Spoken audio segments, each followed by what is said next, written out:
Selebritis ID.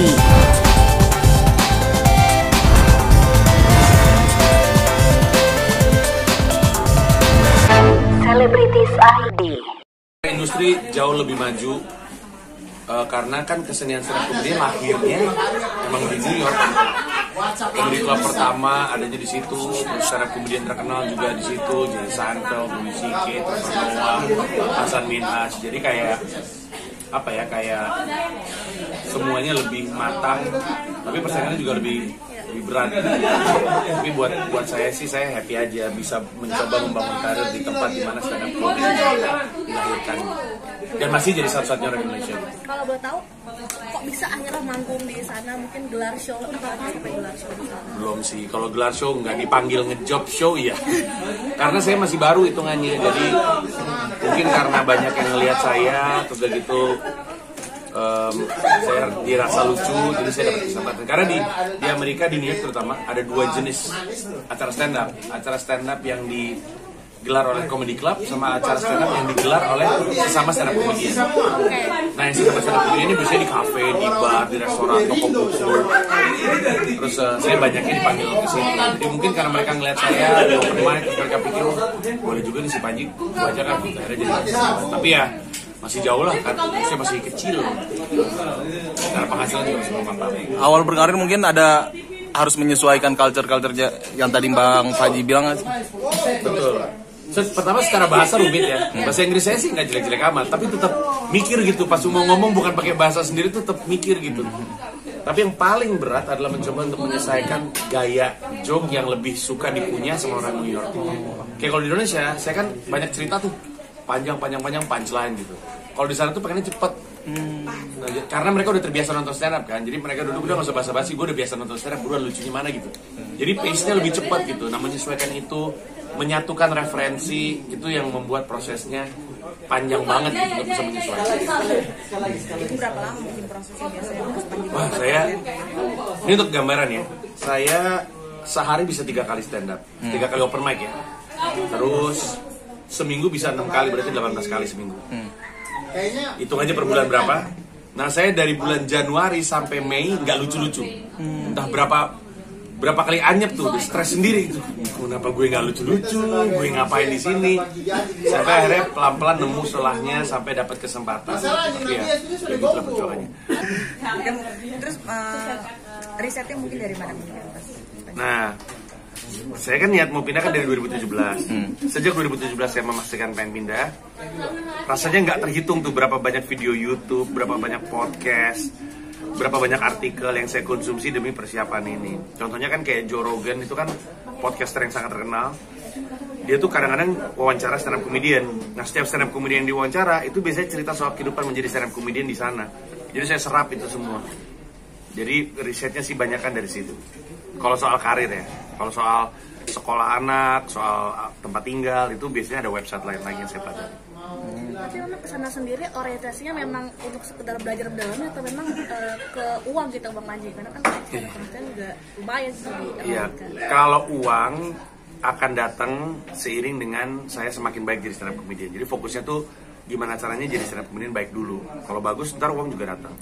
Tapi sebenarnya cita-citanya adalah, atau targetnya adalah karena saya pengen aja jadi stand up comedian di New York gitu. Karena nggak ada satupun comedian Indonesia gitu. Kan Jokowi terkenal banget tuh. Kan dia orang Filipina. Kan nggak mungkin dia orang Filipina pertama terus langsung terkenal. Pasti ada orang-orang Filipina sebelumnya tuh yang berkarya di New York. Baru kemudian ada Jokowi. Sama ada Ronnie Cheng dari Malaysia, Nigel Eng dari Malaysia. Saya tuh cuman ingin memulai jadi komika Indonesia yang berkarya di New York. Harapannya setelah ada saya, yang lain jadi ada juga gitu. Udah itu aja. Tapi ini nggak sih, maksudnya beda nggak sih kalau di sana buat penonton jadi ketawa gitu, jokesnya gitu, gimana sih buat sesuai nama yang ada kalau di Indonesia gitu? Saya makanya memang beda. Kita aja kadang-kadang kalau ngeliat stand up comedian Amerika suka mikir segitu aja lucu ya gitu. Kok kayak segitu doang gitu. Tapi pas kesana saya ngerasa bahwa emang referensinya beda gitu. Makanya cara saya untuk menyamakan referensi adalah sesering mungkin nonton acara stand up biar saya bisa denger ini komedian-komediannya di sana tuh yang ngomonginnya apa sih gitu, apa sih yang jadi keresahan mereka gitu, terus gitu jok-jok kayak apa yang ditelan dan dipunya sama penonton. Dan itu prosesnya berbulan-bulan itu tadi, bisa 4-5 bulan. Biasanya satu open mic bisa 1,5 jam, sehari saya 3 kali open mic. Selama itulah saya kerjanya mempelajari seperti apa joke-joke yang kena di New York. Dan itu baru satu hari, saya ngelakuinnya kan 6 hari per minggu gitu.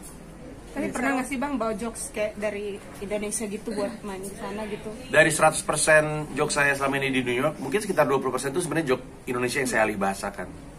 Karena ada yang bisa, ada yang nggak bisa. Yang bisa adalah yang secara referensi cocok aja gitu. Kayak saya punya beat tentang poligami.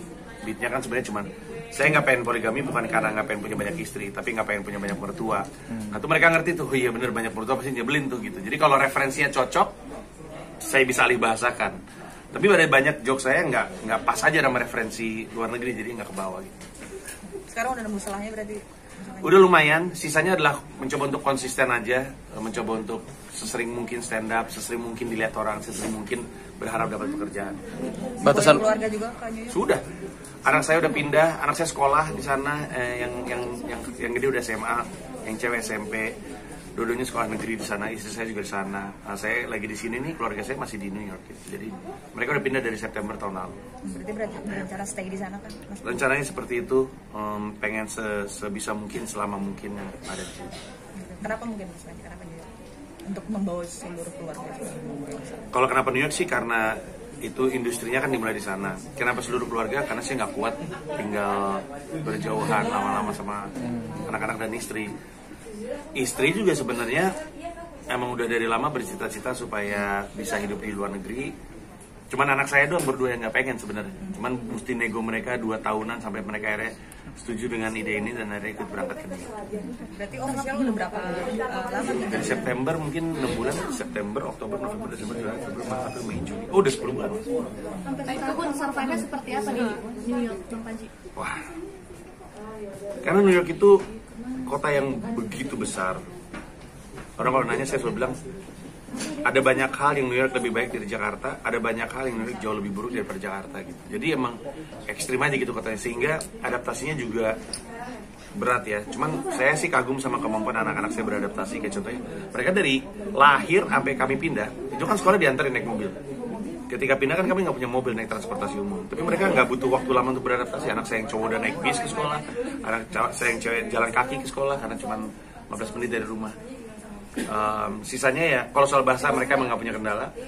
Tapi sisanya adalah masalah bagaimana menjadi minoritas itu tetap berat gitu buat anak-anak kami, buat kami juga sebenarnya. Mas Panji tadi kan sempat bilang kalau pengen pindah ke New York, nah ini meninggalkan kehidupan di Indonesia itu seperti apa sih maksudnya? Emang benar-benar rumah semua dijual, akhirnya pindah atau seperti apa sih? Rumah sih sebenarnya sekarang rencana mau dikontrakin, memang udah dari lama udah mau dikontrakin, tapi barang-barangnya memang dikosongin. Mobil dijual, semua dijual karena tadi mobil mau dititipin ke adik atau kakak, tapi pikir-pikir makin lama ditahan makin turun tuh harga itu mobil, jadi udah dijual aja sekalian. Jadi memang semuanya udah dijual, terus udah gitu. Saya punya perpustakaan di rumah, buku-bukunya disumbangin ke perpustakaan lain. Ya sisanya mencoba untuk gimana caranya bisa bertahan aja di sana dengan kebiasaan-kebiasaan baru. Anak-anak saya masih susah untuk beradaptasi. Anak saya yang cowok masih tetap maunya makan nasi pakai abon, pakai ini aja. Saya balik lagi kan besok saya terbang balik ke New York, saya bawa kentang Mustofa. Saking mereka pengen, saking mereka kangen gitu. Jadi emang susah banget untuk membiasakan diri gitu, butuh waktu lah. Artinya yang dibawa dari Indonesia apa nih Bang? Selain mungkin baju ya yang Saya bawa cobek. Ulekan. Iya serius bawa ulekan. Ya mungkin beda kali ya, nggak tahu. Bawa ini sapu lidi. Orang aja bingung, ngapain lu bawa sapu lidi? Minyak tawon. Obat aja bawa obat sendiri. Karena terbiasa ya sama obat. Kan kita kan lebih biasa sama obat itu kan, jadi kita bawa sendiri. Jadi ada banyak yang sambel, kerupuk, Jadi gitu lah. stick ya bapaknya. Iya, istri saya minta tolong dibawain, saya bawain aja semuanya. Turn up. Let's go.